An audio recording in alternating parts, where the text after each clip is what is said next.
The first rays of sunlight stretched over the dry plains of Kilowatu village, illuminating the cracked earth in an orange glow. The dawn brought with it no promise of relief, only another day of heat, dust, and unanswered prayers. For the past 3 years, Kilowatu had been suffocating under the worst drought in decades. Crops that had once thrived lay withered and dead, and the few remaining livestock were weak, their ribs visible under their thinning hides. Mosi, a man in his mid-40s, stood on the edge of his family's land surveying the damage. His face, tanned and weather-beaten, betrayed no emotion as he stared at the barren field that had once provided more than enough for his family. His lips were pressed into a tight line, but his mind was racing, grappling with the same question he had faced for months. Should he leave? It wasn't an easy decision. Mosi's father, and his father before him, had farmed this land. He had been raised with stories of its blessings, tales of how, in even the harshest seasons, the soil had produced enough food to feed the village. Mosi had always believed the land was sacred, a gift passed down through generations. To leave it felt like abandoning his ancestors. But the whispers in the village were growing louder. The elders, who had once commended him for his resilience, now called him a fool behind his back. "There's no shame in seeking a better life," they said. "The city is where people survive these days." Kilowatu had become a place of despair, with more and more families packing up and heading to the capital to find work. Only a few like Mosi remained, holding on to the belief that things would turn around. Mosi picked up his hoe and began his daily routine. He worked slowly, methodically, turning over the dry soil with practiced precision, though his crops were long gone. His neighbors often ridiculed him for it. "Why work the soil when it's dead?" they asked. But Mosi couldn't help it. Tending to the land was all he had ever known. It kept him grounded, connected to the memories of his father and grandfather. As he worked, Mosi thought about his wife, Siti, and their 2 children. Siti had grown more anxious with each passing day, though she tried to hide it. She never complained outright, but Mosi could see it in her eyes. The worry, the silent plea for him to make a decision. They had enough food for a few more weeks, but after that, what then? He would have to find work in the city. Farming wasn't enough anymore. His eldest son, James, was already talking about moving to the capital to find work. He had dreams of becoming a teacher, and Mosi knew that staying in Kilowatu would only hold him back. But James was only 17, and Mosi wasn't ready to let him go just yet. His younger son, Kito, was only 12, and Mosi knew the boy looked up to him. But what kind of example was he setting if he kept dragging his family through this hardship? As Mosi pushed the hoe into the ground, the sun rose higher, and with it came the familiar sound of voices. The village elders were gathering under the great baobab tree, their daily meeting to discuss the state of the village. Mosi could hear snippets of their conversation from where he stood. "Mosi should leave," one of them said. "There's nothing left for him here. He's wasting his time." Another elder chimed in. "He's too proud, stubborn like his father." Mosi sighed and kept working. He knew what they said about him. He had heard it all before, and yet he couldn't bring himself to leave. There was something deep inside him that told him to stay, to keep working the land. His faith in the soil, and in the God who had always provided for his family, was unshakable. He had prayed for rain every night, and though the sky remained clear, Mosi knew that God's timing was perfect. As the day wore on, the heat became unbearable. The sun beat down on Mosi's back, and the ground beneath his feet felt like hot coals. He wiped the sweat from his brow and took a break, sitting under a thorny acacia tree near the edge of his field. His water pouch was nearly empty, but he drank the last few sips, savoring the coolness against his parched throat. Just as he was about to close his eyes for a brief rest, he noticed movement on the path leading to his farm. A figure, bent and slow, was making their way toward him. Mosi squinted against the glare of the sun and realized it was an old woman, dressed in a cloak that had seen better days. Her skin was wrinkled and dark, her hair gray and thin, and she leaned heavily on a wooden cane as she walked. "Mosi," didn't recognize her, and in a village as small as Kilowatu, that was unusual. He stood up, curious, and walked toward her. When she reached him, she stopped and looked at him with eyes that seemed far too bright for her age. "You are Mosey," she said, her voice raspy but firm. Mosey blinked in surprise. "Yes, that's me. And you are?" The old woman smiled faintly, revealing a gap in her teeth. "That's not important. What's important is that you listen." Mosey frowned, unsure of what to make of this stranger. "Listen to what?" She gestured to his field, the barren land stretching out in every direction. "You've been speaking to the ground for a long time, Mosey." Mosey shook his head. "I've been working the land, not talking to it." The old woman's eyes twinkled. "Oh, but you have. You've whispered your hopes and prayers into the soil, believing that it will bear fruit once again." Mosey wasn't sure how to respond. "I believe in my land," he said cautiously. "It's been in my family for generations." She nodded. "Yes, and it will bless you again, but not in the way you expect." Mosey's frown deepened. "What do you mean?" The old woman leaned in closer, her voice dropping to a whisper. "The mountain will move." Mosey stared at her, confused. "There are no mountains here." She chuckled softly, the sound like dry leaves rustling in the wind. "Not a mountain of earth, Mosey, a mountain of hardship, of despair. It will move." Before Mosey could ask what she meant, she straightened up and said, "Psalm 46 verse 1, God is your refuge and strength, an ever-present help in trouble. Remember those words." And with that she turned and walked away, leaving Mosey standing in the dust, bewildered. He watched her until she disappeared over the horizon, the words she had spoken echoing in his mind. The mountain will move. That evening, Mosey sat with Siti and their sons around the small fire outside their home. The sun had set, and the sky was a deep indigo, dotted with stars. They ate quietly, the mood somber. James was the first to break the silence. "Dad, I've been thinking," he began, looking down at his plate. "Maybe I should go to the city. There's no work here, and I can't just sit around waiting for something to change."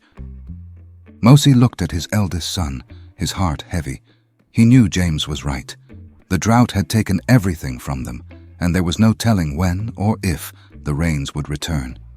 But the thought of his son leaving, of their family being separated, filled him with a sense of failure. "You don't have to leave," Siti said softly, her voice filled with emotion. "We'll find a way to make it work." James shook his head. "I'm not a child anymore, Mama. I need to help. I can't just stand by and do nothing." Mosey remained silent, staring into the fire. He could feel the weight of the decision pressing down on him. As the flames flickered, his mind drifted back to the old woman's words. The mountain will move. The next morning, Mosey rose early, before the sun had fully risen, and made his way to the edge of his field. He stood there for a long time, staring at the dry, lifeless soil. He thought about his father and his grandfather, how they had worked this land with their bare hands, and how they had survived through times of hardship. But this was different. The drought was unrelenting, and the village was shrinking as more and more families left for the city. Mosey knelt down and placed his hand on the ground. He closed his eyes and whispered the words the old woman had left him with. God is my refuge and strength, an ever-present help in trouble. As he spoke the words, he felt a strange sense of peace wash over him, as if the weight of his worries had been lifted, if only for a moment. He opened his eyes and looked around. Nothing had changed. The land was still barren, the sky still clear and dry, but something inside him had shifted. He stood up, took a deep breath, and decided that today he would wait for a sign. Days passed, and life in Kilowatu continued as it always had, hot, dry, and unforgiving. Mosey's daily routine remained unchanged. He rose early, tended to the field, whispered prayers to the earth, and worked tirelessly, even though there was no sign of rain. His family grew more worried, especially James, who was growing restless with every day that passed. But Mosey though weary, held on to the words of the old woman. "The mountain will move." He replayed her voice in his head, wondering if it had been nothing more than the ramblings of an old woman or something more, a message from God. He could feel something stirring deep within him, a sense of expectancy, but it was tempered by the realities of their situation. His crops were dead, their food supplies were running low, and the pressure from the village elders to abandon the farm had become relentless. One evening, after another long day under the sun, Mosey sat by the fire with Siti. The children had already gone to bed, and the night was unusually quiet. Siti sat close to him, her face illuminated by the flickering flames. "Mosey," she said softly, breaking the silence, "we need to talk about what we're going to do." Mosey glanced at her but didn't respond right away. He knew this conversation was coming. Siti had been patient, but he could sense her growing concern for their future. Her once hopeful eyes now carried a shadow of doubt. "What do you want to do?" he finally asked, his voice low. Siti sighed and stared into the fire. "I don't know. Maybe it's time to think about moving to the city. We've held on for so long, but nothing is changing. James is right. There's no work here. If we stay, we'll lose everything." Mosey frowned. He knew she was right. Yet the idea of leaving his ancestral land weighed heavily on him. How could he abandon it? How could he give up when he had spent his entire life believing in its promise? "I met an old woman a few days ago," Mosey said suddenly, the memory of the encounter resurfacing in his mind. "She told me something." Siti looked at him curiously. "An old woman? Who?" "I don't know. She was a stranger, but she told me. She said the mountain would move." Siti furrowed her brow. "The mountain? What mountain?" Mosey shook his head. "I don't know, but she quoted scripture to me, Psalm 46, verse 1. God is our refuge and strength, an ever-present help in trouble. She said I should remember that." Siti was quiet for a moment, contemplating his words. "Do you think it was a sign from God?" "I don't know," Mosey admitted, "but something about the way she said it. I felt like it meant something." Siti reached for his hand and squeezed it gently. "Maybe it was a sign, or maybe it was just her way of encouraging you. But either way, we can't ignore what's happening. We need to make a decision, Mosey." Mosey nodded slowly, his mind torn between faith and practicality. The weight of responsibility bore down on him like never before. He wanted to trust in God's plan, to believe that things would turn around, but every day that passed without rain made that faith harder to hold on to. Several weeks later, a knock on the door interrupted Mosey's early morning routine. He had just finished his meager breakfast and was preparing to head to the field when Siti answered the door. It was one of the village elders, a tall, stern man named Kibo, accompanied by two other men from the village council. "Mosey," Kibo said, his voice serious, "we need to speak with you." Mosey stepped outside, his heart sinking. He knew this wasn't going to be a pleasant conversation. "We've come to offer you some advice," Kibo continued. "It's time to leave this land, Mosey. The village is dying, families are leaving, and there's no future here. The city is your best option. You've done your best, but the drought has defeated us all. You're a good man, but you have to think about your family." Mosey clenched his jaw. He had heard these arguments before. Still, something inside him resisted the idea of abandoning his home. "I appreciate your concern," Mosey said, choosing his words carefully. "But this land has been in my family for generations. I can't just walk away from it." Kibo sighed, clearly frustrated. "You're being stubborn. There's nothing left here. If you stay, you'll end up starving like the rest of us. The city has opportunities. People are surviving there. Don't be a fool, Mosey." One of the other elders, a shorter man with a graying beard, nodded in agreement. "We've all seen the signs. It's over. The land is barren, and the rains won't come back in time to save us." Mosey felt a wave of anger rising within him. How could they give up so easily? How could they doubt the land that had sustained them for so long? "God is my refuge and strength," Mosey said quietly, almost to himself, repeating the words the old woman had spoken. "He is an ever-present help in trouble." The elders exchanged glances, clearly unconvinced. Kibo shook his head, exasperated. "You're putting your faith in something that won't save you this time, Mosi. Faith won't bring rain." Mosi stood tall, his resolve hardening. "I'm staying. I won't abandon my land." Kibo's expression softened, as if he pitied Mosi. "I hope you know what you're doing," he said, "for your family's sake." The elders left, leaving Mosi standing alone in front of his house. Siti joined him a moment later, her expression unreadable. "What are we going to do, Mosi?" she asked quietly. Mosi turned to her, his eyes filled with a mixture of determination and doubt. "I don't know," he admitted, "but I still believe the mountain will move." A month passed, and still no rain came. The drought worsened, and more families left the village, abandoning their homes and fields. Mosi continued to work his land, though the task grew more and more futile with each passing day.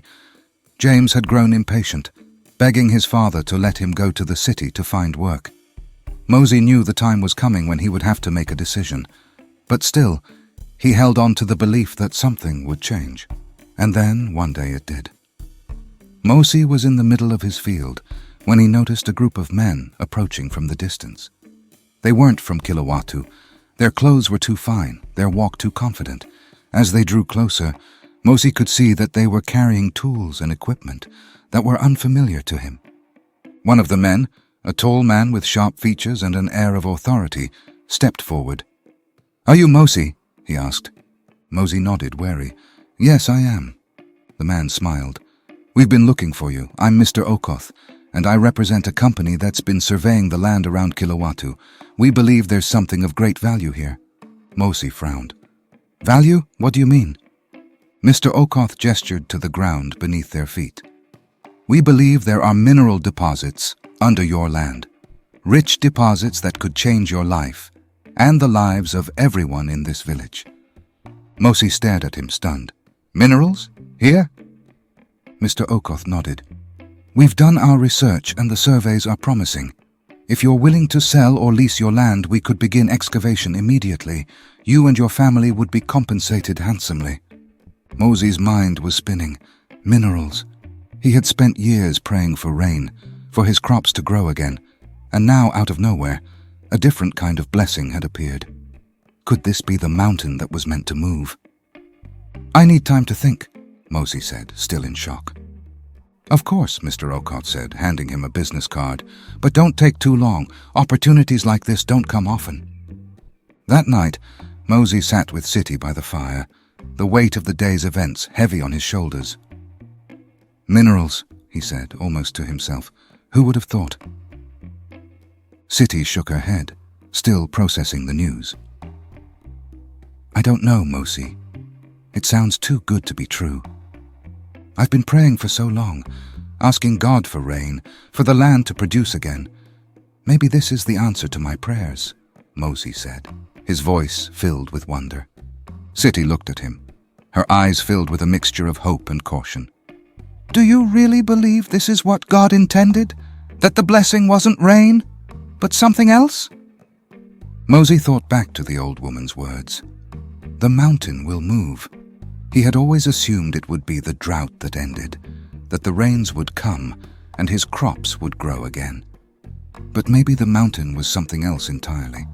"I don't know," he said softly, "but I believe this is the blessing we've been waiting for."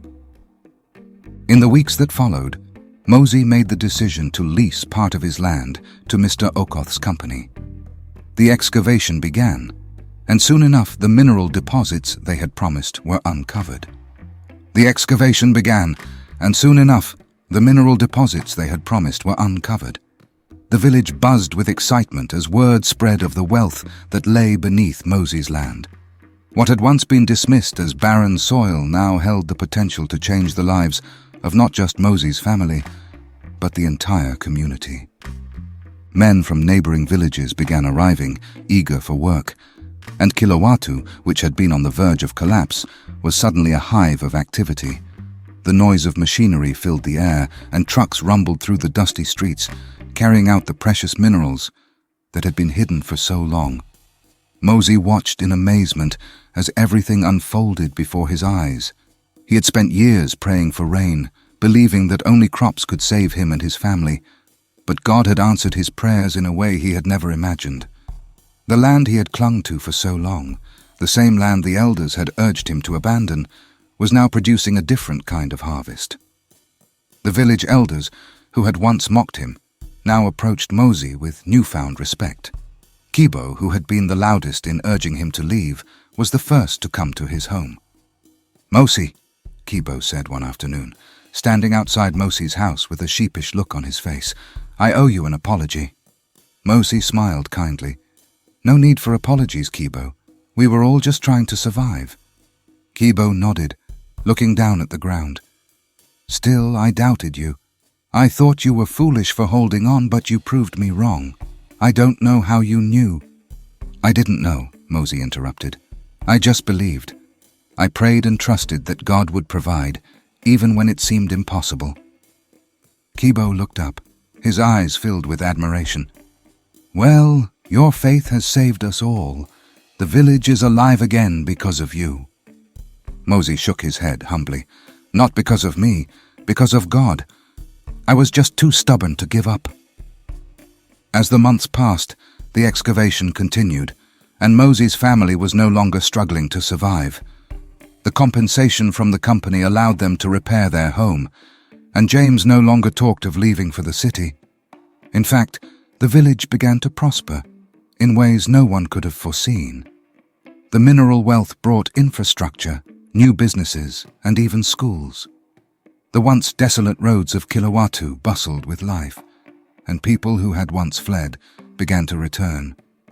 Still, Mosey never forgot the lesson he had learned. God's answers often come in unexpected ways. One day, as he stood at the edge of his field watching the workers dig into the ground, Mosey thought about the old woman who had come to him with her strange message. She had disappeared as mysteriously as she had arrived, and no one else in the village had seen her. Mosey had asked around, wondering if anyone knew who she was, but it seemed she had come to deliver her message and then vanished without a trace. He smiled to himself, thinking of the words she had left him with. The mountain will move.